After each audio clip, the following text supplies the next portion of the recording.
What's up, guys? So today I wanted to do kind of like a little LG reminisce video. I was going through and cleaning out some of my stuff, organizing, and I found a lot of my older LG phones here. I don't have all of them. The Velvet can't find, and a few other of them, but I got the G7, the hold on, I got the V35 as well too here. And the V60, of course, if you are going to buy an LG phone, I would just buy the V60 because it's extremely cheap. And then the G8, and this is the phones that I really got into old flagships with. And just kind of looking at the old flagship marketplace as well too, I always thought, you know, it was interesting how cheap these phones were, how good the performance is. And still to this day, these phones are still very, very good, very modern feeling, still very powerful. Like I said, I always tell people, like, these Snapdragon phones, I was just even, you know, messing around with the LG V7. This used to be one of my favorite phones here.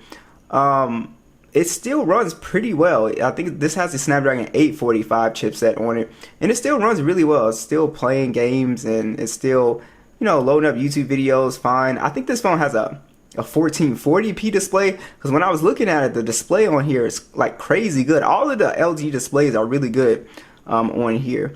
One of the things that I actually missed about LG was that they were always kind of throwing ideas out, like, you know, the LG Wing here as well too, with the, you know, pop display, which I actually might pick up you know, one of these days. And then also, you know, phones like the LG V60 as well too, with this dual screen case, which, you know, was ahead of its time. I think it was started off with the LG V50, but the dual screen case, having that, and we see how popular, you know, not the Galaxy Fold is, what Samsung is doing pretty much. But the issue with the Galaxy Folds is it's extremely expensive. We saw with the new Fold cost almost $2,000. But this one is pretty cool. I picked up the dual screen case for my dad, and he really liked it. And it still gives you that dual screen experience, or like that kind of like tablet like experience that a lot of people like. So I always thought that was pretty interesting. And they were one of the few companies to still doing the quad DAC, which is really important. I think if they were still making smartphones, I think that their latest flagship would probably still have a quad DAC, similar to what Sony's doing with their flagship. They have a headphone jack. I don't know if it's a quad DAC, but they still doing the headphone jack. I still think they would be still making phones for power users. Also, this makes you think about, you know, the smartphone era now without LG, because LG was always kind of throwing stuff out there, so you always kind of had new exciting stuff. They have a long track record of kind of like throwing ideas out there. But now you see with the Samsung, Apple, Google, you don't really see much innovation. There's a lot of push for faster chipsets, which is not necessarily what a lot of people need.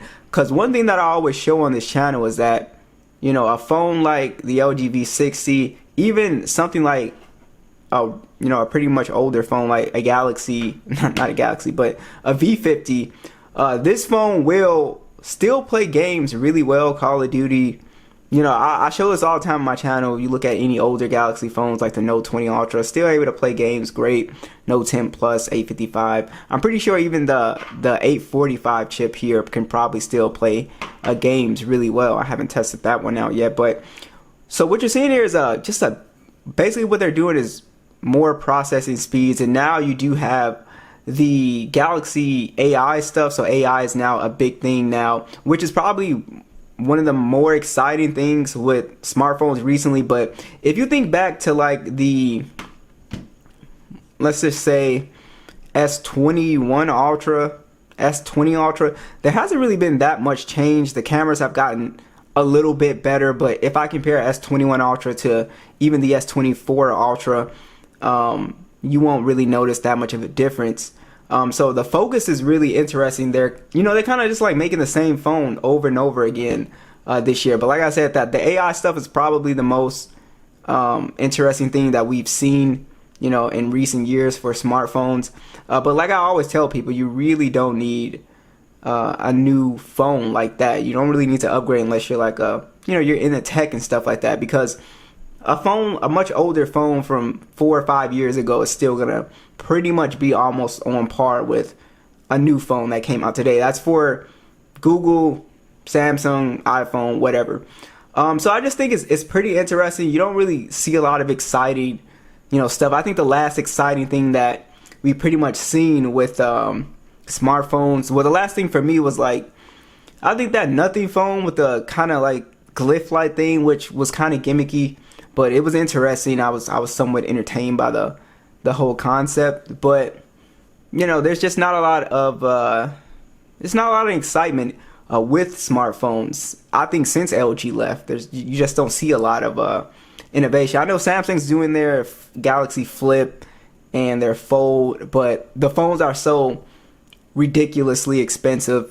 Most people can't get their hands on it. It'll be years before it becomes like a thing that people can actually afford. But yeah, it's unfortunate that LG, just couldn't compete, in the smartphone marketplace. I think a lot of it just had to do with just bad marketing, just not marketing the products correctly. But yeah, it's kind of interesting that a company that was,